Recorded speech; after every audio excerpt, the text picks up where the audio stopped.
Hello, everyone, and welcome to One Control Port Podcast, episode 222. I'm Benjamin Yoder here today, talking about video games. I actually went on a bit of an adventure last night. I beat 3 video games, actually. So, the easiest one of those was Panzer Dragoon. So, if you didn't see on my Twitter, my Panzer Dragoon Remake copy finally showed up. I think it's been like a year and 6 months since I ordered it from Limited Run Games, and so it's finally here. I was like, thank God it's here. That's my final Limited Run game in terms of what I have currently ordered. As if you've listened to the podcast before, you know I'm probably going to try to generally avoid Limited Run games going forward, just because, again, no problem with the company or their model per se, but it's just not really for me. I don't like the stress of having to be like, oh, I got to buy within this period. Do I really want this?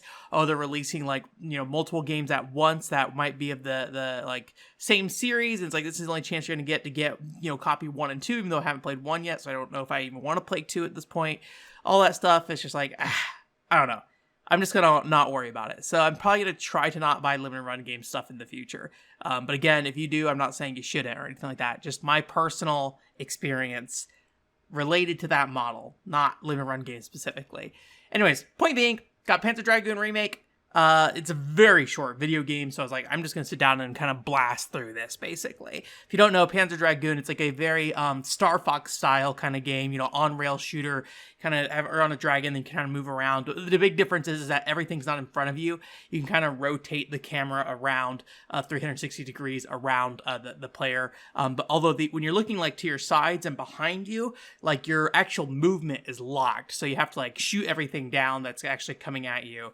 And you have free form on moving that camera. So it's not like something that's scripted where it turns the camera.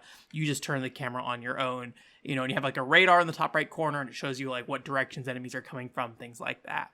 I am not a huge fan of the original Panzer Dragoon, honestly. I just kind of, I don't know. I played Panzer Dragoon Orta first, which is the Xbox game, and I did a video about that a while ago. And I really like that game. That is an amazing video game. It's the third Panzer Dragoon in the main like shoot 'em up series. There's the Panzer Dragoon RPG, Panzer Dragoon Saga. But I love Orta. I have not played the second game yet. So in sitting down and playing this, I was very much like, yep, this is still that original Panzer Dragoon game. It definitely looks nicer.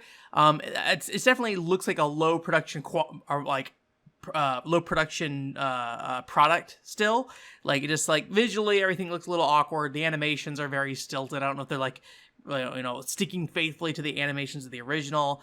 But it looks a little low budget, but when you're looking at that original Saturn version, it's definitely a big improvement in terms of, fidelity and quality. Some people I think will probably like that older look still. There's definitely something weird about seeing that game run at like a higher frame rate than 20 frames per second for me.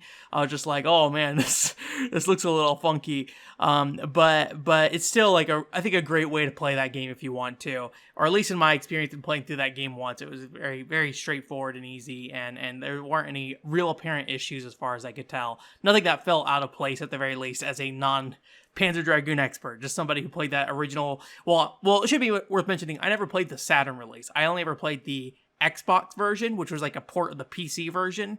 So that's the only experience I have. But in comparison to that Xbox version, which at least back then was fairly accessible, I don't know how much Panzer Dragoon Orta costs these days. Although I think you can buy it online digitally through the Microsoft Store, and I think play it on any Xbox console from 360 all the way up to Xbox Series X. So I think it's a very accessible game if you really want to, just maybe not the physical copy.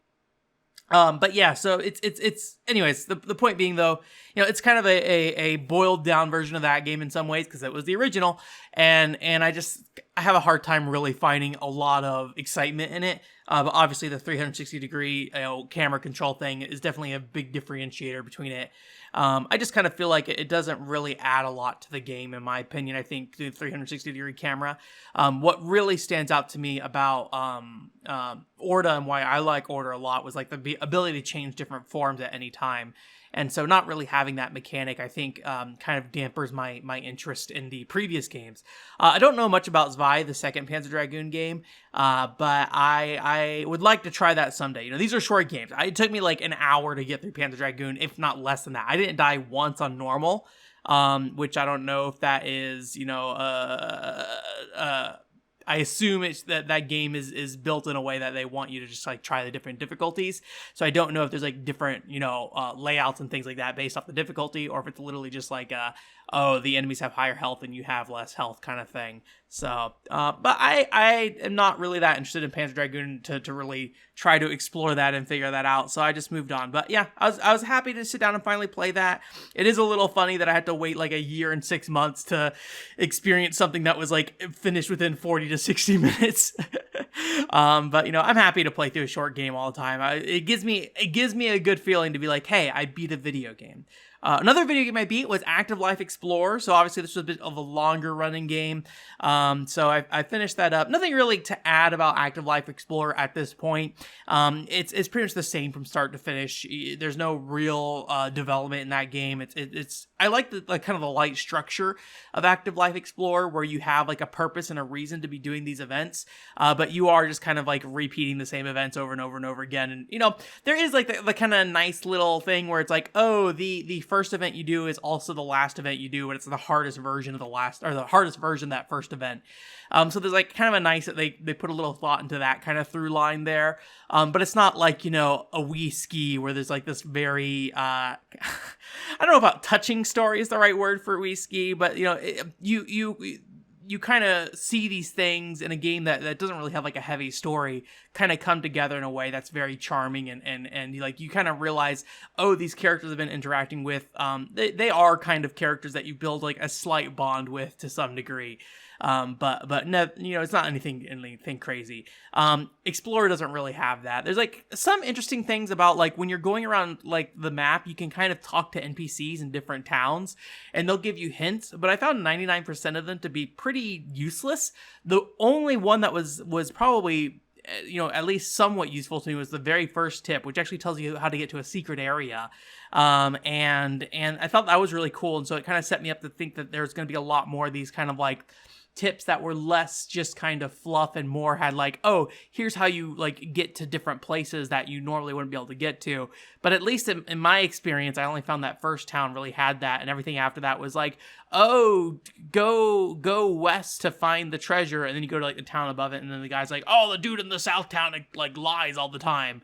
But like if you're completing the whole map, like it doesn't really matter which direction you go. There's no like penalty for you going west, other than you just kind of go west, and usually there's some kind of reward at the end either way. So even though he lied to you that the treasure was to the west, you still go and get like a key that opens another door in the environment. So it's like those kind of like text-based sections just didn't really feel like they added much. But I do like what Active Life Explorer seemed like it was trying to do and what it was trying to build. It's definitely out of the Active Life games, the four of them, it's definitely the most promising looking. I probably will continue to try to play the Active Life games for now. I can't guarantee that will be the case. But I was like, okay, these games, I think there's not enough substantially different about them to review each of them individually. And I probably could get away with just talking about Active Life Explorer. But since I bought all the games, I'm like, maybe I should just go ahead and like sum all this up and basically put something together that talks about the thing as a whole, and maybe talk about the Switch release as well, to some degree if I get around to getting that. We'll see how I feel after I play all the Wii games, if I can put up with more Active Life Explorer. Kind of the thing is with those games that they are, when it comes to the actions you're doing in Active Life Explorer, so this is that power pad game I've talked about before, where you're like jumping around the pad, stepping and things like that. The actions between the video game or the different games are very similar. So will I be able to continue to be excited about, Active Life by the fourth video game? I don't know about that. I'm already a little like, oh man, this game repeated a lot of these same mini games at the end of Explorer. So yeah, we'll see. And then I did go ahead and play through all of No More Heroes 3 this week. Very mixed on this game. I probably will need to spend more time thinking about it in terms of feeling out my final thoughts of it. But what I can say in finishing it is I think it's a game that has a lot of very good intentions. Specifically around, it is taking a lot of what worked in No More Heroes 1 or maybe not what worked, what people maybe valued a lot in No More Heroes 1. Because, like, the overworld is not something that really works in No More Heroes 1 very well, but a lot of people like that overworld for a variety of reasons, but a lot of them are not that it's an actual good overworld. It's just, given the structure of the game and the tone of that game, I think it fits that Travis, like, drives around town and just does, like, a bunch of random stuff, where he's, in the case of No More Heroes 3, he's, like, collecting scorpions, finding kittens, and things like that. Planting trees. It's kind of like the overworld in No More Heroes games is a very strange thing because it's not very lively. And what you're doing in them is pretty much just finding random spots to click the A button on. But there's something almost kind of relaxing about that. Like, it's a very non-stress open world. You can just kind of walk around, and there's a lot of flexibility in where you can go in that open world. So you can kind of go around and walk around in like various alleyways and things like that. And a lot of times there's nothing in the alleyways, but you just can kind of walk around and just explore. And there's just not a lot of, challenge or things that get in your way. You're just kind of doing it. And I think there's something kind of relaxing about that. And I think that's true for the original No More Heroes. I do seem to recall, like, really just exploring, going around the town, collecting I think they're called super balls or whatever. They're like little orbs that were flying around. So this game has a lot of that too. And if you don't know, No More Heroes 2 actually removed the overworld and just had like a, select the different hub kind of thing where you go to like upgrade your katana and things like that. But the overworld in this game feels very much like No More Heroes 1, and it's very much the same thing still, of just like, there's not a lot going on there, so if that bothers you, having a very open world, or a very empty open world rather, that's still going to be a problem here. That's just how that is. And then also, talking about the main game itself. So if you don't know what the structure of No More Heroes games are, typically it's like you have these ranked battles you go against. So you like fight different assassins, and each rank you kind of go up. So you fight the rank 10 assassin, kill them. You're rank 9, fight the rank 8 assassin, things like that. And you have to like pay a fee to get into the battle, because there's like this association who runs the combat essentially. And so in the original No More Heroes, when you did this, typically, not always, but typically, there was like a lead up mission to the actual encounter. So you'd pay your fee, you go to like, the baseball stadium, and there would be like a baseball area you kind of walk around, or there would be like some mini games along the way. And usually it was like some kind of themed stage based off whatever boss you were going to go fight essentially. Not always. Like, I think Destroy Man, who was kind of like a male dude, didn't really have too much of like a theme to his stage. It more or less was just like, hey, you can walk between these areas and fight things. But there are some times where it was a bit more specific on those. And whether those stages were good or not, I think is kind of a whole other thing. There's definitely some memorable moments about them for sure. One of my favorites being the one where, I forget which stage it was, but like the sprinkler system turns on, and Travis has like a beam katana that has like electricity in it, right? And so like when he's in the sprinklers, he's getting like electrically shocked the entire time. So they get to like find the sprinkler switch to turn it off like while you're being shocked. So like Travis is like all sprawled out with his limbs, like very rapidly running down the hallways screaming while he's getting electrocuted. And it's like, mechanically it's pretty much just find the thing that you need to pull the lever on, but it is like a very, the context of what you're doing it in is very entertaining and very fun. I don't really recall how No More Heroes 2 was with that. I don't recall a lot about No More Heroes 2 in general, to be honest with you.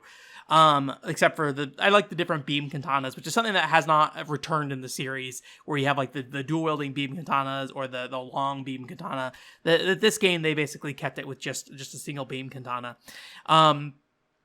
But Travis Strikes Again actually leaned really hard into these like pre-boss stages, and that was something I think is really the strength of Travis Strikes Again, especially early on, is that each of these stages really has like a distinct, not only aesthetic, but also flow and structure to them.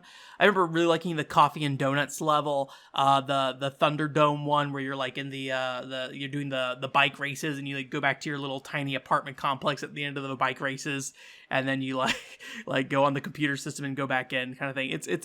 There's a lot of really neat things about Travis Strikes Again when it comes to the level design and what you're doing in those levels. And it's also, Travis Strikes Again is also a very momentum based game, so it can kind of deal with those larger levels, I think, because because Travis is almost always moving in those games. Because it's like an overhead isometric game, and like your light attack lets you run at full speed even while you're swiping, and then your heavy attack you use like, it does slow you down, but there is like kind of this forward lunge to it whenever you use it. So I felt like the heavy attack was like really a powerful tool in that game. And I think a lot of people kind of did not interact with the heavy attack a lot, which I think kind of hurts the experience a bit, for better or for worse. Yeah, you can play that entire game using the light attack, but I feel like the heavy attack was definitely a more satisfying attack to do. And this game, interestingly, kind of takes a lot of elements from Travis Strikes Again, mechanically, but then basically like staples them onto the original No More Heroes, which is like this behind the back third person, action game where you basically smash the A button. In the case of No More Heroes 1, you have like a high and a low attack, but in this game, it's just the light and heavy attack from Travis Strikes Again as well. But it is very much those arena combat sequences. And there's not many just like stages you go through. If anything, it's probably, I think, maybe the least amount of stages in a No More Heroes game. There's just like not a lot of areas that you really explore.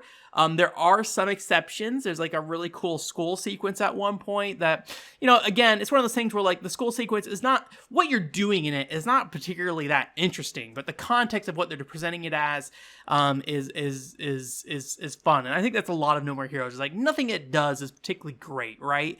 But the context of what they're presenting it as is what makes it good in a lot of ways.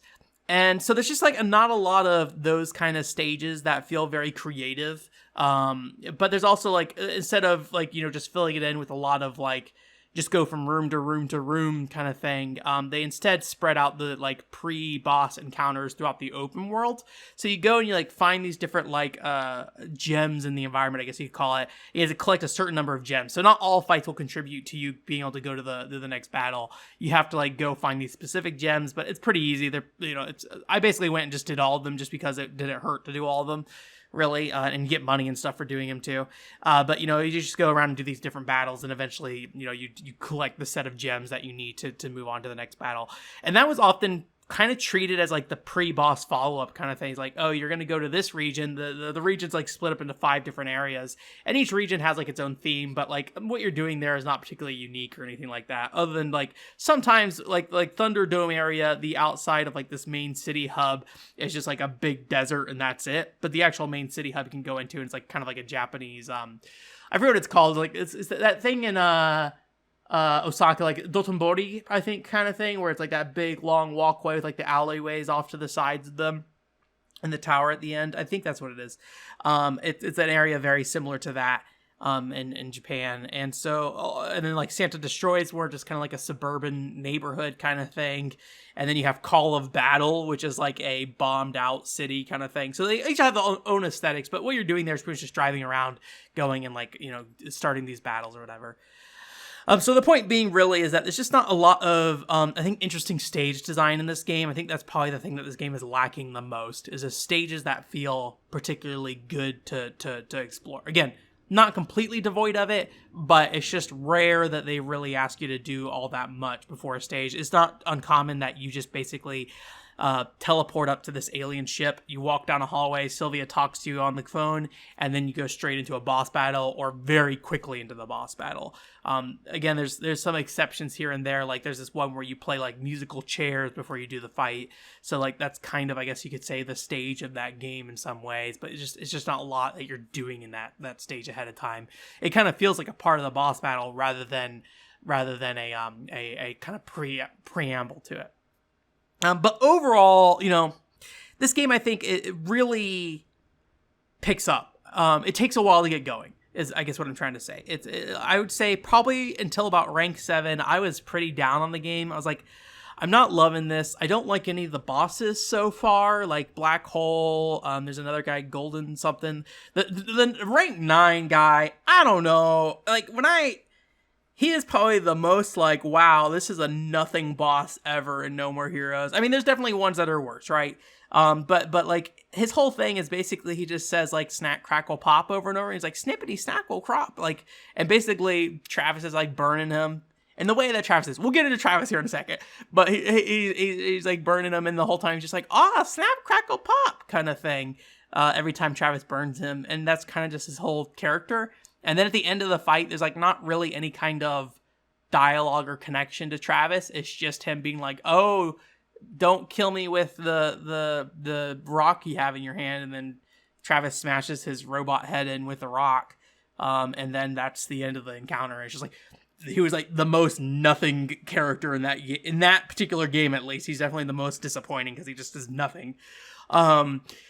But they do try to kind of humanize a lot of like the aliens specifically. So in this game, you're fighting galactic assassins. So you go through the rank of like these aliens coming in. So they're not so much humans.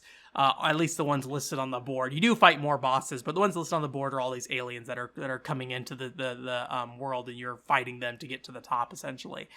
And there are like these really good sequences where the main kind of number one alien guy sits down and has these conversations with his little minions.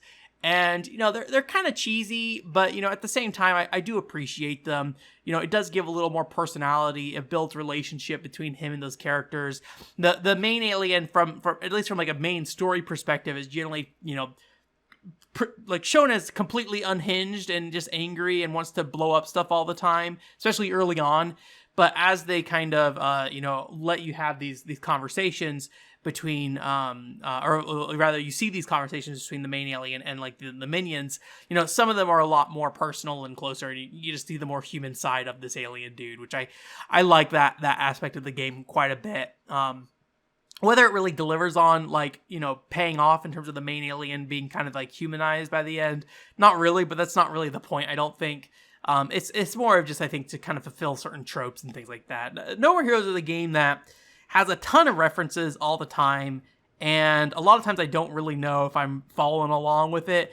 There's this dude, I think he's like a really popular director called, like, it might be Takashi Miike or something like that. And like, he is just, they just reference him nonstop throughout this game. Maybe not nonstop. There's a cutscene every single chapter that talks about this dude's movies and stuff, and Travis kind of praising it.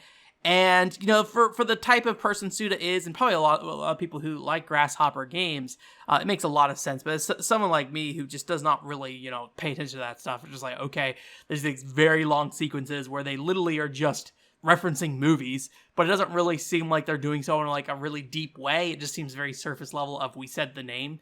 Interesting, the voice acting, they'll say the full name of the movie, but in the text on the screen, it just like blanks out certain parts of the words and things like that.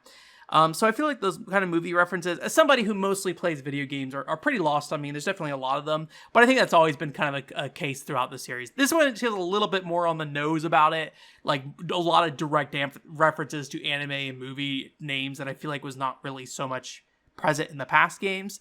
But at the same time, I do know that those games have had movie references in the past.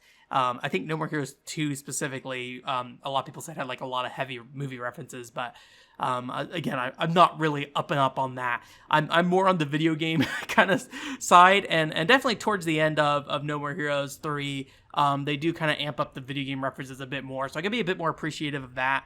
But it's a game that I feel like took a while for me to really get into, and then towards the end it really started to build up, not only with better stage design, but I think better interactions between Travis and different characters, the aliens, you know, interacting with each other, things like that. The one thing I will say about this game that I kind of expected, but I'm still a little sad, did not really change that much, is just Travis as a character. You know, it is just the development of the direction he has gone, where he's not a fun character to me anymore. He's just kind of, I kind of just expect everything. He's somebody who feels like he's like mightier than thou in a lot of ways, and like spends a lot of time just kind of trash talking people, which I mean is not something that was never part of his personality, but I think there's just like a balance in that original game in terms of him being a dumbass and then also being full of himself kind of thing. And as these games have gone on, it's become more and more about him being full of himself, and as they become more precious about Travis as a character, you know, he's been able to act on being full of himself, like, oh, I'm just gonna fucking ruin you kind of thing. And then he actually does just go ahead and kind of ruins them, because that's, you know, who he is physically at this point, being able to overtake people. A lot of times there's not that much of a struggle between him and the boss in terms of what's presented in the cutscenes, where I feel like in No More Heroes 1, You did have some of the more of those scenes where Travis was like, felt more on par with a lot of the bosses he was fighting against. And I think some of that is also just in terms of like the story as well. Like Travis feels like somebody who's always kind of talking down to people in No More Heroes 3, where I feel like in No More Heroes 1, there's a lot more scenes where it feels like he's more of speaking as an equal to a lot of them. Not always, obviously, but I think there are cases of that. So I don't know. It's definitely one of those things that like I think it's a very difficult thing to explain. And I'm not somebody. I think you guys know I'm not somebody who's great at explaining my feelings on story and characters. I'm a very straightforward, mechanics-driven person when it comes to video games. So like actually explaining how I feel about Travis as a character is probably a very difficult thing to really convey. And I feel like I'm just kind of talking in a lot of vague terms here for the most part. But yeah, if you've liked the last two No More Heroes games and where Travis has been as a character, then I think you'll be perfectly fine here. But as somebody who has not really liked those last two versions of Travis, like I'm just kind of like, yeah, it's still him. So yeah, I think that's all I want to say about No More Heroes 3 for now, at least. That seems pretty reasonable off the top of my head.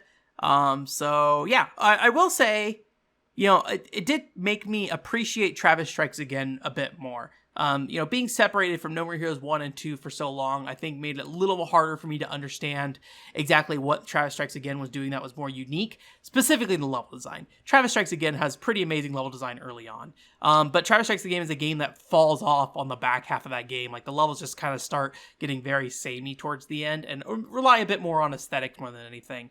Where No More Heroes 3 is the opposite. I feel like early on it relies more on aesthetics, and then the back half it is a bit more substantial in its content and how it handles its references and how that applies to the player as from a gameplay perspective. It's definitely much more improved over time. But I feel like the combat of this game, you know, it's really cool that they brought in a lot of systems from Travis Strikes Again. Like, they have this Death Glove system in place, which is like the one where you have like special skills.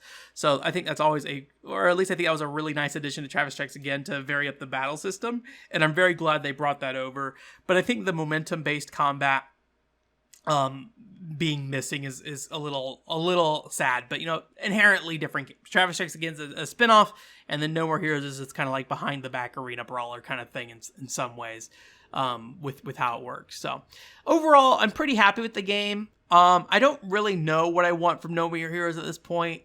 Other than just, you know, I think there will always be the desire of mine to just have like a really solid set of bosses again that really feel personable in a way that makes a connection with Travis. I feel like that's been missing for the last 3 games, and that still is missing in No More Heroes. Obviously there are exceptions in the game, but I think when you look at that first lineup of 3 bosses, like all of them are just kind of like, oh, whatever, like fine, kind of thing. This game ends on a really high note though, which I'm glad. And there's a lot of like weird references. Like if you're like, hey, I'm just gonna play No More Heroes 3 because that's the next mainline No More Heroes, like Travis Strikes Again plays a huge role in this game. So if you have not played Travis Strikes Again, I would recommend it. You know, obviously it doesn't really matter because No More Heroes is a game that doesn't really treat its story as precious. But it's something that I think you would get more appreciation about what's happening in the story and what these characters are doing. There's a lot of characters that are pulled, you know, straight from Travis Strikes Again, that if you just play No More Heroes 1 or No More Heroes 1 and 2, you'll really be missing out on. So, and I think Travis Strikes Again, while not the perfect video game, is definitely a fun thing to sit down and play through personally. I think if I were to rank the No More Heroes games at this point, you know, it's one of those things that I think is kind of similar to Zelda, where like I don't really have a favorite Zelda. There's just a lot of strong benefits from each title. And like No More Heroes 1 is a great game when it comes to characters, but combat's a little plain. Travis Strikes Again, I love the level design. And then No More Heroes 3, I think, you know, No More Heroes 3 maybe doesn't do any one particular thing great. But it's a game that feels like it's cumulative of the series in a lot of ways, and it brings in a lot of elements from those. And while it maybe is not the best combat or the best characters or the best story or best of level design or anything like that, it feels like it has a bit of all of those in it all at once. And so I think I can appreciate it from that regard. Whether or not that means I like it more than No More Heroes 1 or Travis Strikes Again is a whole other thing. No More Heroes 2 is definitely the bottom of the tier for me, though. But I think right now, how I feel right now, all those games are kind of flat. Like, all three of them are equal in some way. They all have their strengths and they all have their weaknesses. I think the original No More Heroes definitely is going to have the most impact, but that's also a game that came out in 2007 when like indie games weren't really a thing. And Grasshopper's games weren't really as well known at the time. So you didn't have as much experience with all these other games that go for similar writing styles and similar aesthetics and things like that. So kind of transition into news real quick. Just to go straight into it. So along with this game, I think a day before the game came out, Suda51 put out a comment about kind of where this game leaves the series in general. And it's kind of this weird, vague thing right now. He seems pretty definitive on this is kind of the last game that features Travis as the main character, probably. But when it comes to No More Heroes as a series, it was a bit weirder comment he made, basically, that was just saying that Marvelous owns the IP at this point, and I think that's been the case for a long time. But they had like a permission to work on it for a particular period of time. So basically they have to get a sign off from Marvelous to work on it again. One thing I did not actually look into, I think I just heard about it on Giant Bomb, but I didn't actually look into where the source was. I think they also mentioned that they may have had like a 10-year dev cycle lined up, and none of those plans include No More Heroes at this point. So it was kind of up in the air what will happen. I think there will be a No More Hero 3 port to other platforms, personally. Just those other games have been coming out on those, so I don't see a reason why you wouldn't at this point. Switch is the only place you can play No More Heroes 3 right now. Technically, the game definitely runs like a Switch game, that's for sure. But yeah, so it seems kind of uncertain in the future. I will be honest with you. I feel like this is a good point for the series to stop. There's definitely, at the end of this game, space for them to explore further. They are very open about that. That's pretty much true for every No More Heroes game. They always leave some kind of hole there in case they need to kind of extend going further. But it's also like kind of definitive enough at this point that it's probably fine if it never goes on. Like, there are story things that could be followed up on, but nothing that's like real substantial enough that it would be key for the series to continue on, right? It's not a Xenosaga situation or a Shenmue situation kind of thing. But yeah, so it seems like that's kind of up in the air at the moment. I'd be curious to see if like Marvelous would ever be interested in making like a No More Heroes game that did not involve Grasshopper. I think a lot of people would be very upset about that. I think it'd be kind of fascinating to see somebody else try to take the reins of that.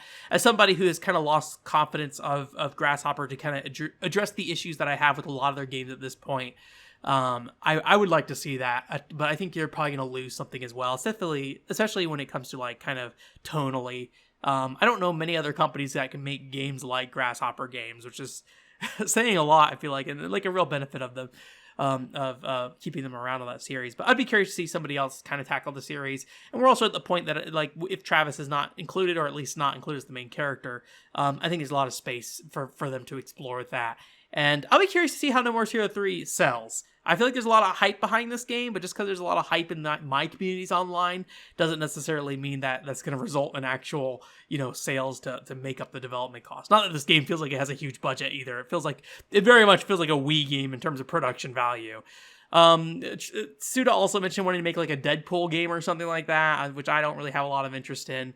But I think that's I think in general, I think it would be a good fit. I will say that. As somebody who doesn't know anything about Deadpool and just like has seen from afar what Deadpool is like, I feel like Grasshopper would be a good fit for a Deadpool game.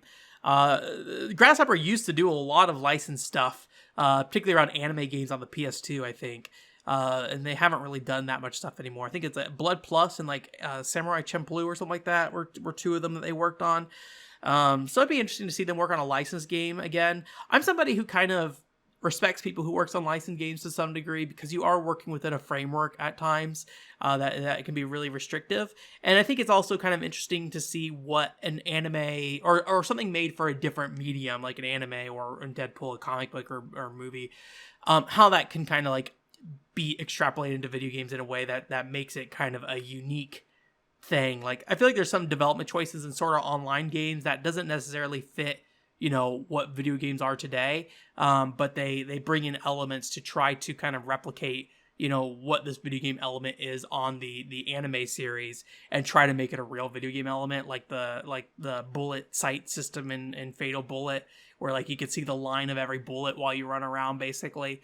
I thought that kind of stuff was kind of neat. Does it really amount to anything? Not really, but I appreciate they tried to like bring that mechanic over. I like that kind of thing. So yeah.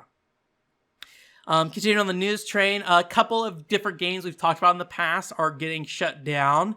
So the Rakugaki Kingdom, so Graffiti Kingdom, mobile game that came out, I think a year or so ago at this point, is shutting down in November. I'm not too terribly surprised. I obviously don't know the Japanese audience super well, but Rakugaki Kingdom never really read to me as like the most popular series ever. If you don't know what the Rakugaki / Graffiti Kingdom series is, essentially it is a series of like games where you can create characters by drawing them and like kind of 3D modeling them. I got one of the not the Graffiti Kingdom, but another game on PS2. I forget what it was called, featuring like a girl as a main character. I got the Japanese version because I didn't know what it was, but there is an English release. The name is blanking on me right now for the American release, but yeah. So that mobile game was very much like one where you draw your own characters and then go in like to RPG fights.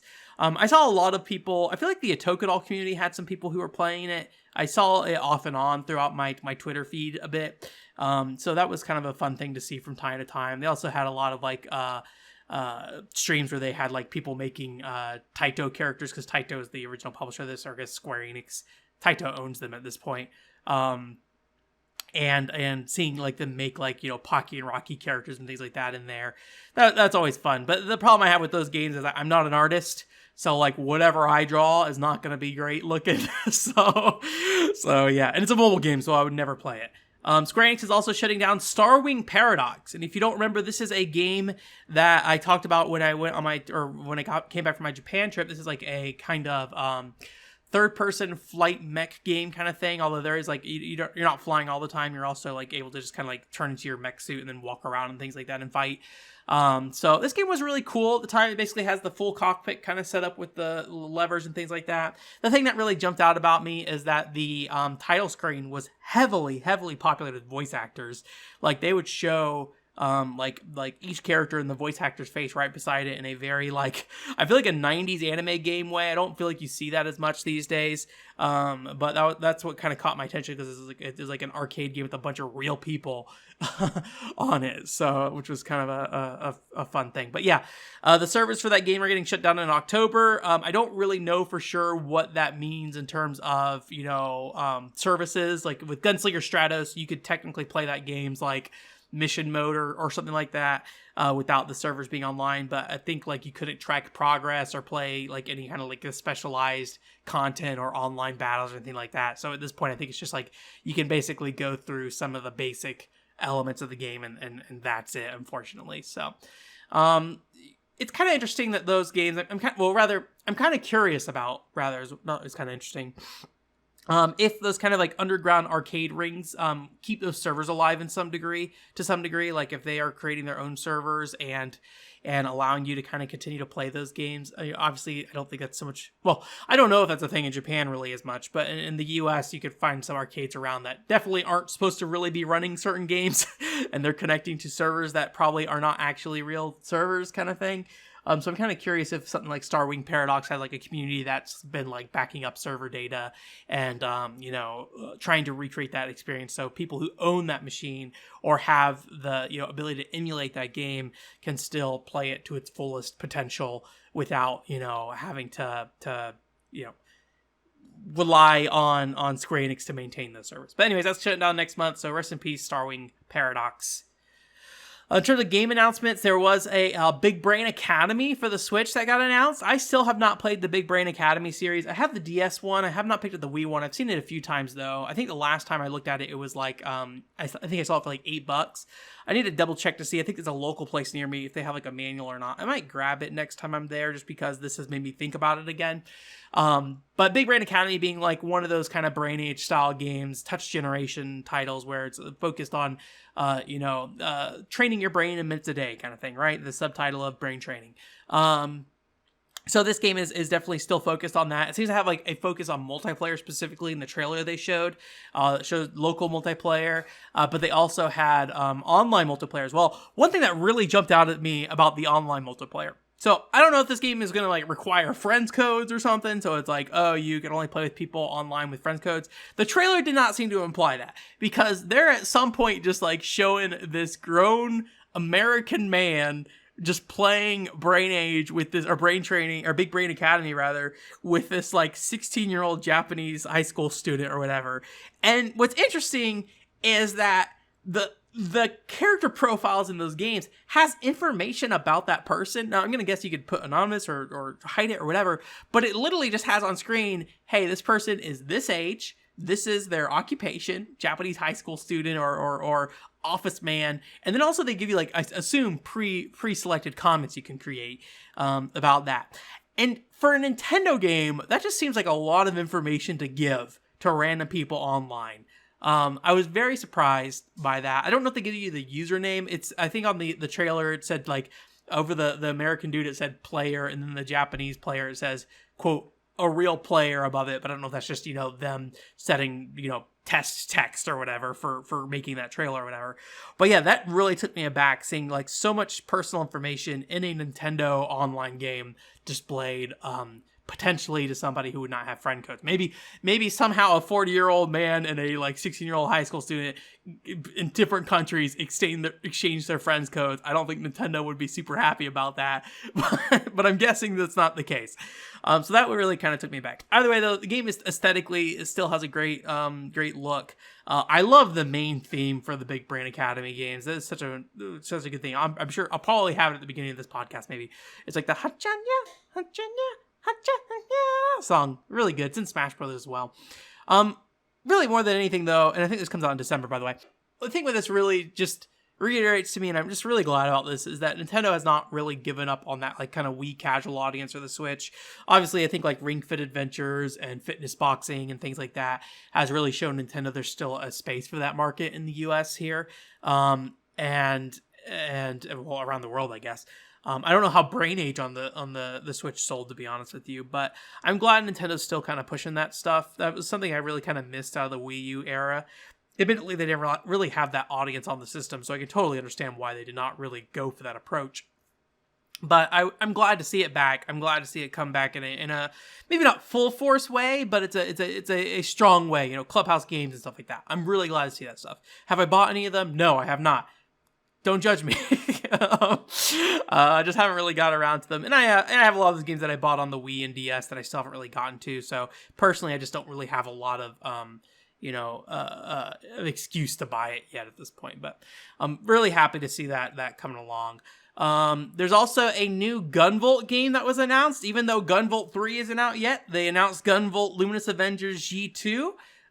So if you don't know, this is the Gunvolt spin-off game that featured the character Cogen, which is kind of like, if you know, Mega Man series, kind of like the Zero of the Mega Man series in some way, or the Gunvolt series, I guess. Yeah, so this is a game that's featuring him. It still kind of has the same flying mechanics, although there was a kind of an emphasis on melee combat in this trailer. Gunvolt 3 also has a character focused on melee combat, so I don't know if that connection kind of came that way. But Copen is a character that gets different abilities based off the bosses. They kind of highlight that again in this trailer, like new abilities through different bosses, but I kind of expect that out of Copen, because that's his kind of gimmick, so I don't really know much. I feel like a Mega Man game would not say, oh, new abilities with each boss, because, like, yes, that's what a Mega Man does, but admittedly, Mega Man's an iconic character, and Copen, maybe not so much. I'm not really sure if I'm interested in this game at this point, honestly. I like Gunvolt Luminous Avengers G is my favorite Gunvolt game, probably. Like, that game, I think, does a lot of things right, not only aesthetically, tonally, and story-wise, but also mechanically a very strong game. And, admittedly, very similar to Gunvolt 2's Copen, but Gunvolt 2's Copen kind of got the short end of the stick of being in a game where he was only one of the two main characters, so he really feel like he got the chance to really, flex and be like his own main character kind of thing.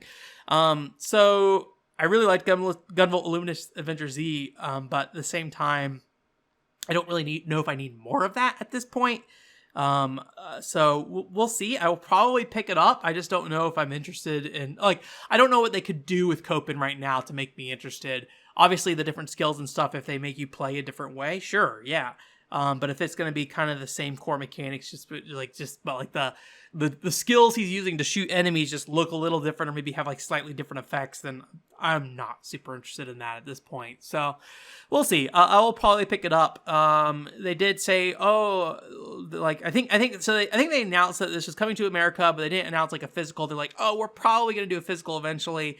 I'm going to guess it's going to be through the limited run game, so I might just import the Japanese version if English is on the card. We already talked about this. Oops, moved my chair arm. We already talked about this. I don't want to buy any more limited run games if I don't have to. So ideally, I will be avoiding that. I think Luminous Avenger was also a limited run. I have to go back and look at that, but I think that was the case. So anyways, I'll probably look at importing it. I'll have to see if Luminous Avenger shipped with English on the cart. If it did, then I'm going to guess probably the same thing here. And then they also said Gunvolt 3 is coming out in 2022. So that's going to feature the new main character with the sword.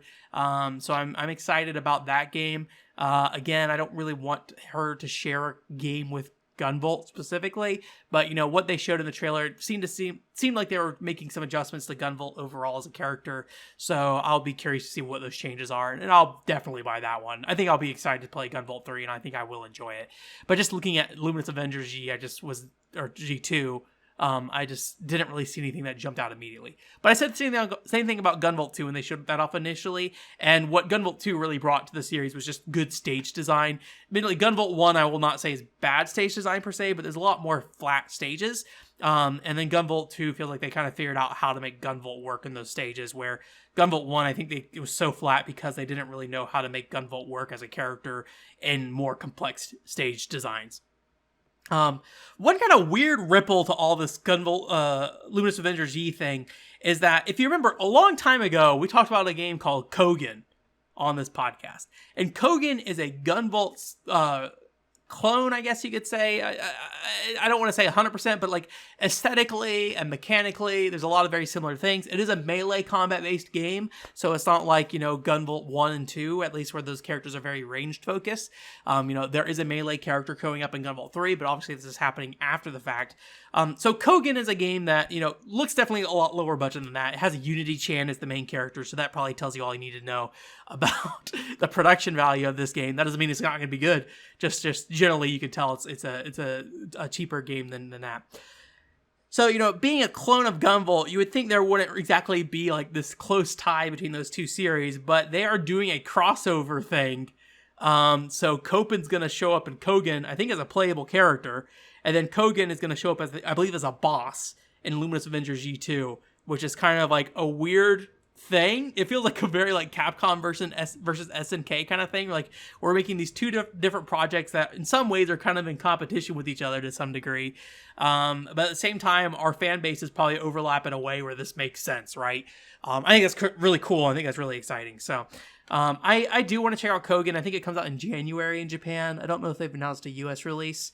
But we will see if that happens. 3 Gunvolt games in the course of 6 months is maybe a little too much for me. Gunvolt style games, I should say.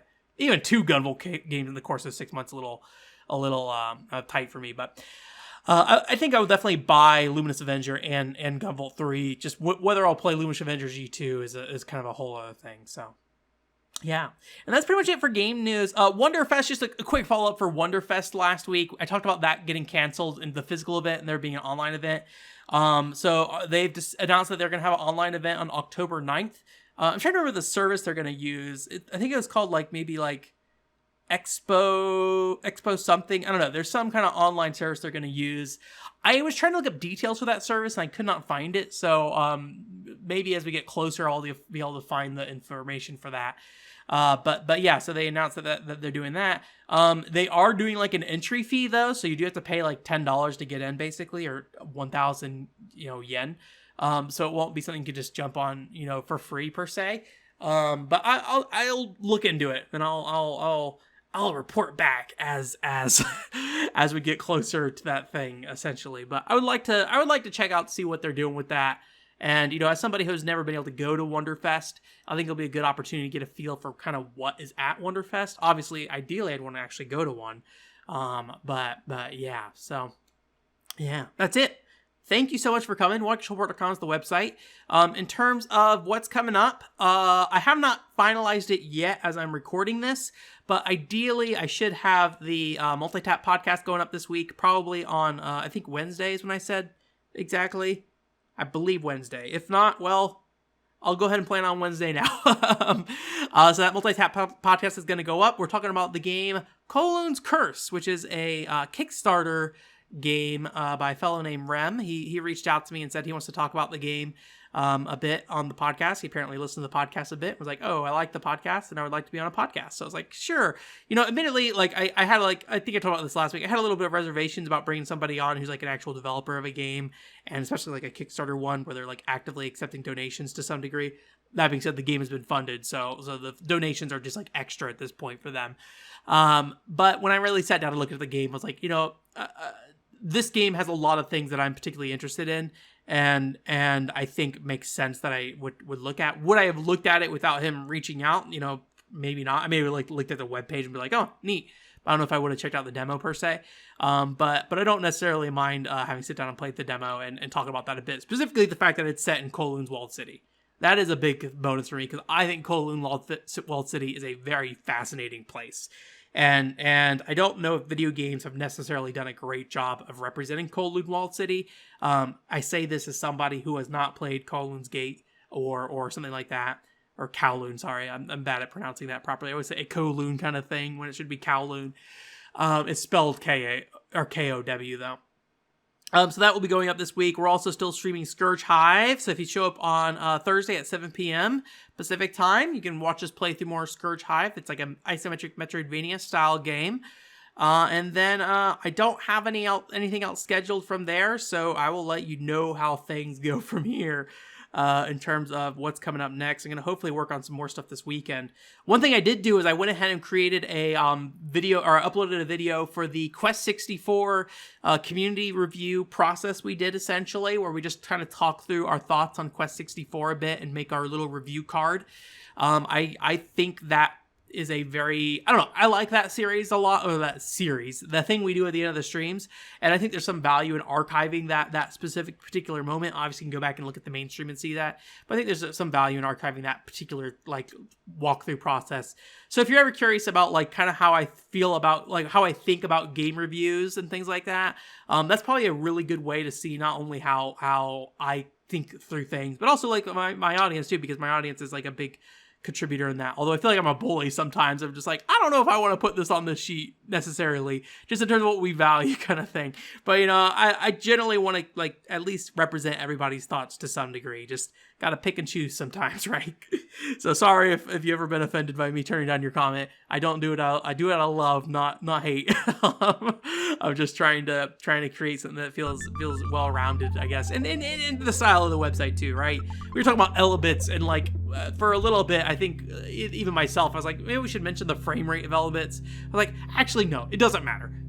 Given this website and the kind of content we're covering, we don't care about the frame rate unless it affected the gameplay, which was not really at all. Or if it's a video game that's going to be like, I'm the best thing ever, please play me, then I'm going to sit there and be critical of your frame rate. But if you're just like, hey, we have this weird Wii thing we made, whatever, man. Run at 20 frames per second. It's fine. I'll live with it. So yeah. But anyways, thank you again for coming. WonderFest.com is the website, and I hope you have a great week. Bye.